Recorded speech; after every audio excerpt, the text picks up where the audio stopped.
So here's a puzzle for you. How do you connect thousands, maybe even millions of tiny little battery-powered sensors spread all across a city or a farm or a huge warehouse? You can't use Wi-Fi, the range is way too short.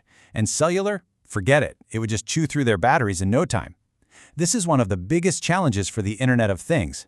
But it turns out there's a technology that was literally designed to solve this exact problem. Okay, let's dive into the really cool world of LoRaWAN. So here's what we're going to cover. First, we'll break down how LoRaWAN actually works. Then, we'll look at the key parts that make up the network. And finally, we'll check out some of the amazing ways it's already being used out in the real world. All right, first up, how does this whole thing actually work? Well, at its core, LoRaWAN is all about creating this massive, super low-power network that can handle tons and tons of devices over a really long range. At its heart, the idea is actually pretty straightforward. See, LoRaWAN isn't the radio signal itself. That's LoRa. LoRaWAN is more like the rulebook. It's the architecture for the entire network. It sets up the system for how all these tiny battery-powered gadgets can collect their little bits of data and send them all the way back to a central server to be processed. Now, to really understand LoRaWAN, you just need to know about the 4 main players in the game. Once you get a handle on these 4 components, you'll see exactly how a tiny sensor on a farm can get its data all the way to an app on your phone. The whole journey for a piece of data involves these 4 key steps. It starts out there in the world with the end nodes, the actual sensors. Their data gets picked up by gateways, which is then managed by a network server, and then finally, it's processed by an application server. You can almost think of it like a relay race for data. The baton gets passed from one component to the next. It all kicks off at the end nodes, so let's start right there. So everything, and I mean everything, begins with the end nodes. These are the real workhorses of the network. Just imagine thousands of these little guys out there. Sensors checking soil moisture, tracking if a parking spot is free, or reading a smart water meter. The incredible part is they're designed to run for years, sometimes more than 10 years, on a single battery, just quietly collecting and sending out tiny bits of information. Okay, so an end node sends out its data, but who's listening? That is the job of the gateways. Think of them as giant antennas or bridges. A single gateway can listen for signals from thousands of different sensors scattered across a huge area.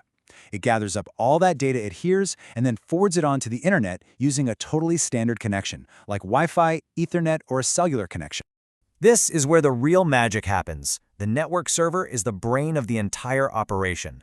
It takes in all the data from all the different gateways, it makes sure the devices are who they say they are, it cleverly gets rid of any duplicate messages, and then it routes the data to exactly where it needs to go. It is literally the air traffic controller for all this IoT data flying around. And finally, we get to the application server. This is where all that raw data actually becomes useful to a human being.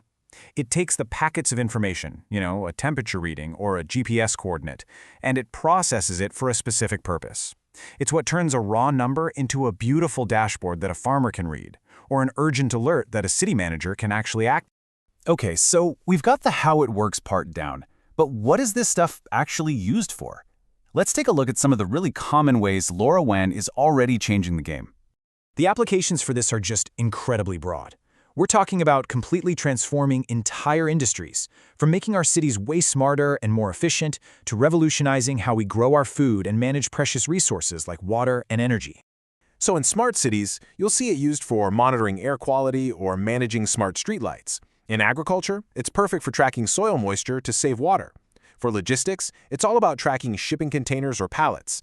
And for utilities, it's the technology behind thousands of smart water and gas meters. You see the pattern, right? In all these cases, you need devices that can last for years on a battery and send data over miles, which is exactly what LoRaWAN was built for.